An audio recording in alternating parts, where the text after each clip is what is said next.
بسم اللہ الرحمن الرحیم۔ السلام علیکم، آپ دیکھ رہے ہیں الف نیوز اور میں ہوں آپ کے ساتھ ماجد علی۔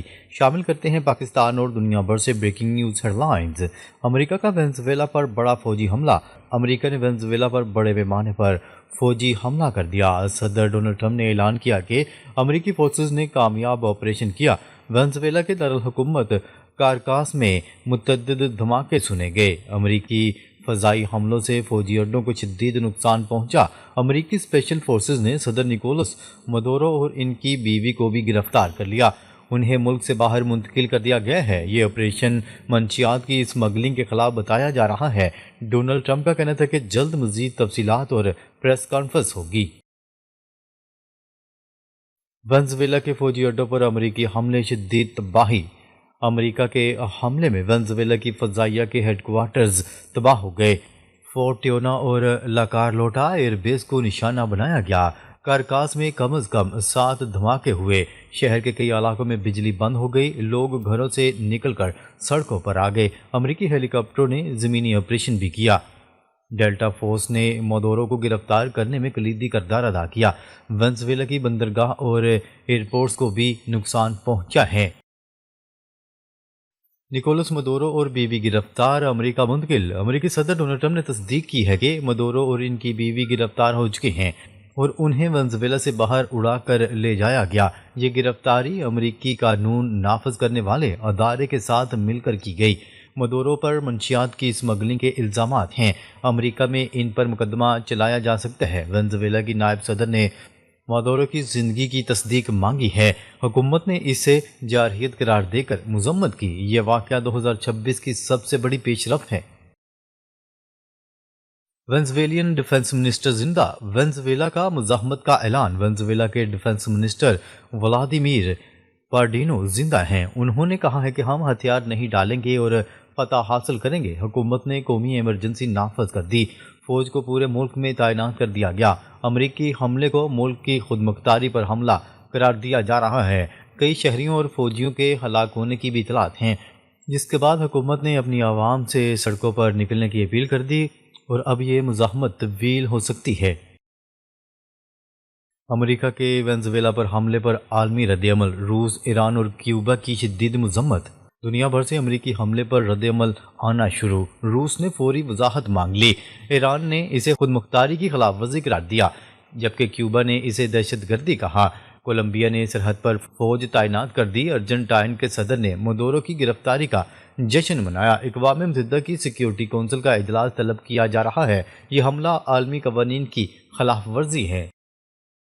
گرفتاری سے قبل نکولس مدورو کا ایمرجنسی کا اعلان۔ وینزویلا کے صدر نکولس مدورو نے ملک میں ہنگامی حالات نافذ کر دیے۔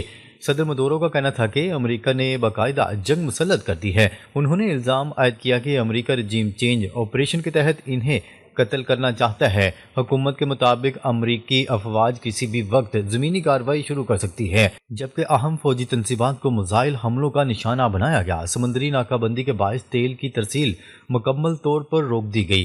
صدر مدورو نے قوم کو مزاحمت کے لیے تیار رہنے کا پیغام دیا۔ دوسری طرف بین الاقوامی برادری سے فوری مداخلت کی اپیل بھی کی گئی ہے۔ تیل اور معدنی وسائل کی جنگ، امریکہ کے اصل مقاصد بے نقاب۔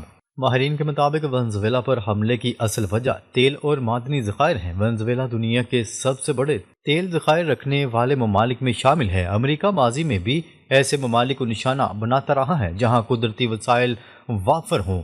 عراق، افغانستان اور افریقہ کی مثالیں اسی پالیسی کو واضح کرتی ہیں۔ الزام ہے کہ امریکہ اپنی حمایت یافتہ پوزیشن کو اقتدار میں لانا چاہتا ہے۔ اس منصوبے کا مقصد امریکی کمپنیوں کو تیل تک براہ راست رسائی دینا ہے۔ صدر مدورو پہلے ہی امریکہ کو تیل کی لالچ کا ذمہ دار قرار دے چکے ہیں۔ یہ جنگ عالمی معیشت اور تیل منڈیوں کو شدید متاثر کر سکتی ہے۔ روس اور چین کی حمایت، محض بیانات تک محدود، عملی مدد پر سوالات۔ روس اور چین نے وینزویلا کے ساتھ کھڑے ہونے کے بیانات تو دیے ہیں، تاہم اب تک عملی فوجی مداخلت کے آثار نظر نہیں آئے۔ تجزیہ کاروں کے مطابق صرف مذمت سے امریکہ کو روکا نہیں جا سکتا۔ اگر روس جدید دفاعی نظام فراہم کرتا تو صورتحال مختلف ہو سکتی تھی۔ یوکرین کی جنگ میں روس کی عسکری صلاحیت سب کے سامنے ہے۔ چین کی جانب سے پابندیاں یا سفارتی دباؤ کی بات کی جا رہی ہے، لیکن امریکہ ان اقدامات کی زیادہ پرواہ کرتا دکھائی نہیں دیتا۔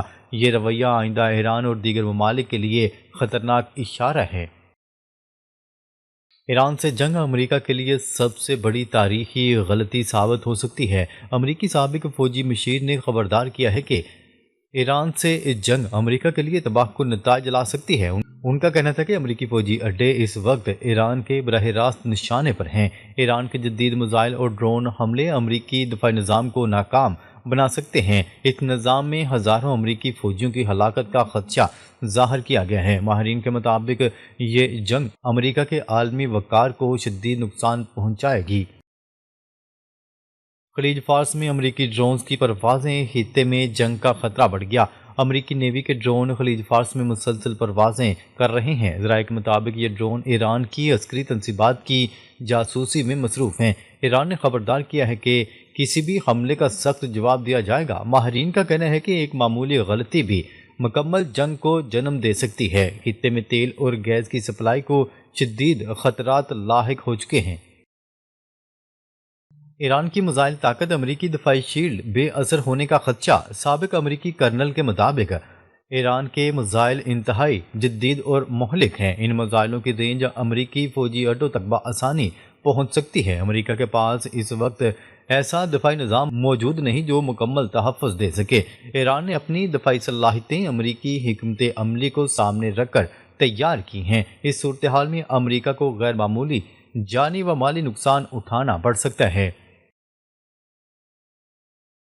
آبنائے ہرمز بند ہوئی تو عالمی معیشت لرز اٹھے گی۔ ایران نے عندیہ دیا ہے کہ جنگ کی صورت میں آبنائے ہرمز بند کی جا سکتی ہے۔ اس اقدام سے دنیا بھر میں تیل اور گیس کی قیمتیں آسمان کو چھو لیں گی۔ یورپ اس بحران سے سب سے زیادہ متاثر ہونے والا خطہ ہوگا۔ عالمی منڈیاں شدید دباؤ کا شکار ہو جائیں گی۔ ماہرین کے مطابق یہ معاشی بحران امریکہ کے کنٹرول سے باہر ہو سکتا ہے۔ وینزویلا کی صورتحال تشویشناک، یورپی یونین کی کڑی نگرانی اور تحمل کی اپیل۔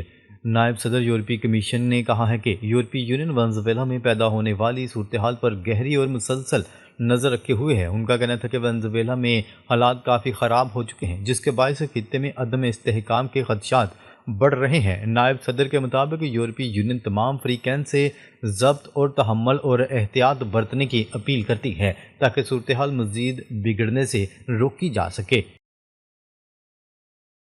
روسی افواج کے یوکرین کے اندر حملے، فوجی تنصیبات کو نشانہ بنایا۔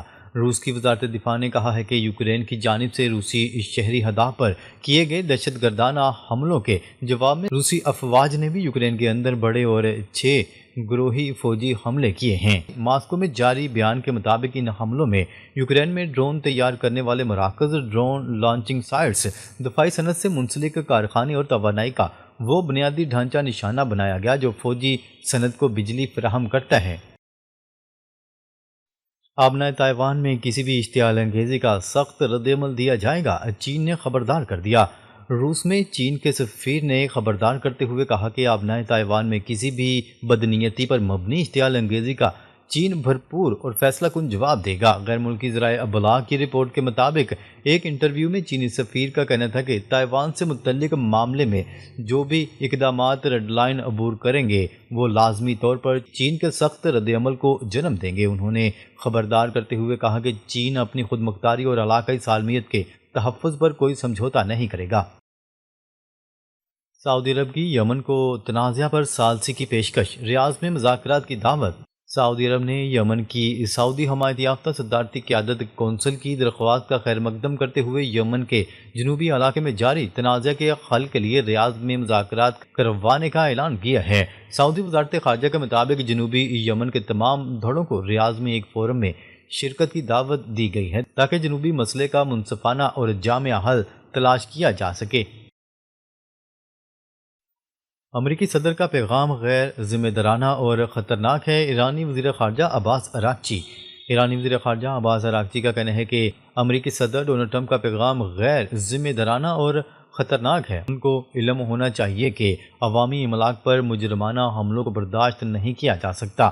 غیر ملکی ذرائع ابلاغ کی رپورٹ کے مطابق عباس اراغچی نے کہا کہ ماضی کی طرح ایرانی عوام داخلی امور میں کسی بھی مداخلت کو مسترد کریں گے۔ انہوں نے کہا ہے کہ ہماری مسلح افواج الرٹ ہیں اور مسلح افواج ایرانی خود مختاری کی کسی بھی خلاف ورزی پر جانتی ہیں کہ کہاں نشانہ بنانا ہے۔ جنوبی کوریا نے امریکہ اور شمالی کوریا کے مابین مذاکرات کی حمایت کر دی۔ جنوبی کوریا کے صدر کا کہنا تھا کہ وہ امریکہ اور شمالی کوریا کے درمیان مذاکرات کی بحالی کے لیے سہولت کاری کے لیے بھی تیار ہیں، کشیدگی اور جنگی تناؤ کے ماحول کو پائیدار ترقی سے تبدیل کرنا چاہتے ہیں۔ غیر ملکی ذرائع ابلاغ کی رپورٹ کے مطابق جنوبی کوریا کے صدر کا کہنا تھا کہ وہ شمالی کوریا اور امریکہ کے درمیان طویل عرصے سے تعطل کا شکار مذاکرات کی بحالی کی پرزور حمایت کریں گے تاکہ جزیرہ نما کوریا میں امن بحال کرنے میں مدد ملے۔ ناظرین، اب تک کے لیے اتنا ہی۔ مزید خبریں لے کر بہت جلد آپ کی خدمت میں حاضر ہوں گے۔ تب تک کے لیے اپنا خیال رکھیے گا۔ اللہ نگہبان۔